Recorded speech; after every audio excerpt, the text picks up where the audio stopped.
Orlin and the Path to Wisdom. The moon hung high over the forest, casting a pale silver light over the tangled trees and whispering leaves.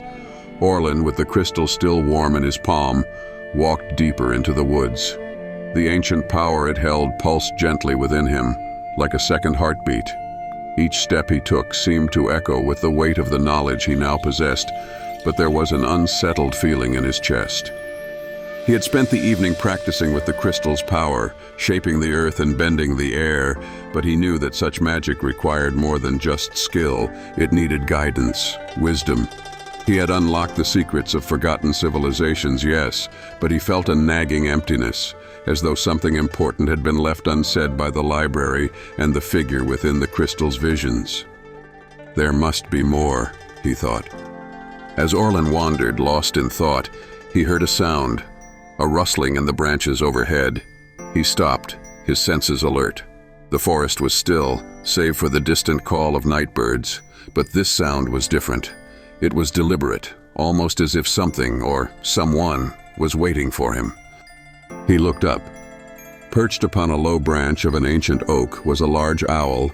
Its feathers were a deep shade of midnight, and its eyes glowed with an eerie golden light, almost as though they contained the knowledge of the stars themselves.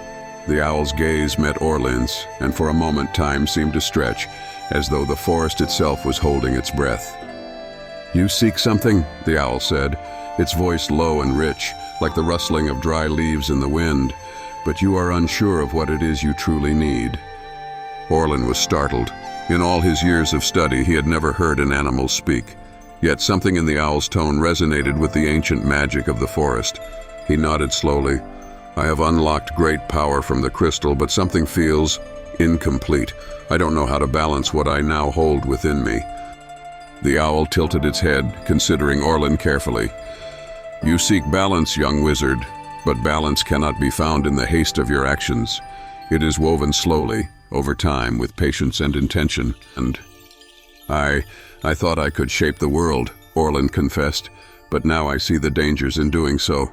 I've felt the power coursing through me, and it's overwhelming. I don't know what to do with it."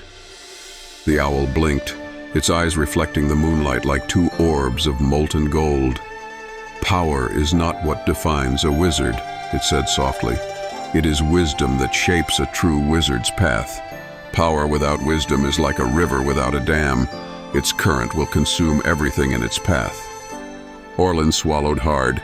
The owl's words resonated deeply within him. Wisdom.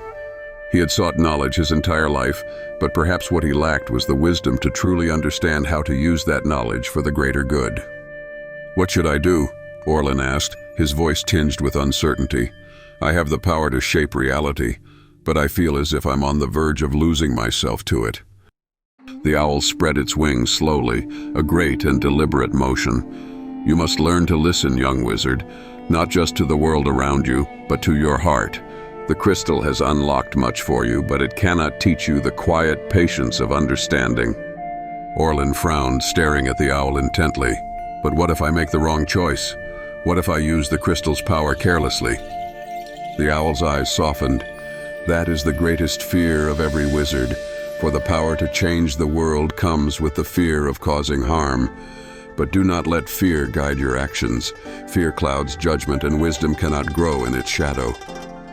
Orlin felt a spark of understanding begin to light within him, but it was still dim, like the faintest flicker of a distant star.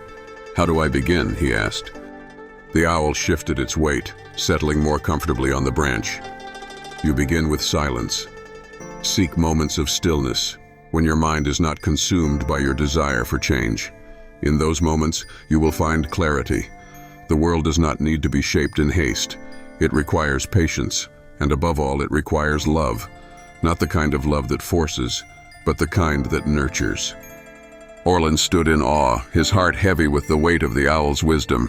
He had been so focused on achieving mastery over the crystal, on wielding its power, that he had forgotten the deeper truths that grounded all magic. Patience, balance, love. These were the foundations of true power. "You will return to your tower, wizard," the owl continued, its voice a soft murmur in the night air. "There, you will find the answers you seek. But remember, The crystal is not your only guide. The world around you, the very earth beneath your feet, is full of wisdom if you know how to listen. Orlin nodded, feeling a renewed sense of purpose. He bowed deeply to the owl, grateful for the wisdom it had shared. "Thank you," he said. "I will listen. I will learn." The owl blinked slowly, as if satisfied with Orlin's response. Then, with a sudden beat of its wings, it lifted into the night sky, disappearing into the shadows of the forest. Orlin stood still for a long moment, letting the owl's words echo in his mind. The crystal still glowed softly in his hand, but now he understood its true power.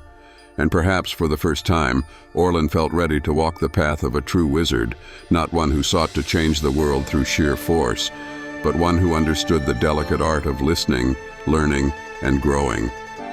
As he turned to leave the forest and head back to his tower, the moonlight illuminated his path, and Orlin knew that the journey ahead would be long and difficult. But it was a journey he would walk with newfound clarity, guided by the crystal and by the quiet wisdom of an owl who had reminded him of the most important lesson of all, the power of stillness.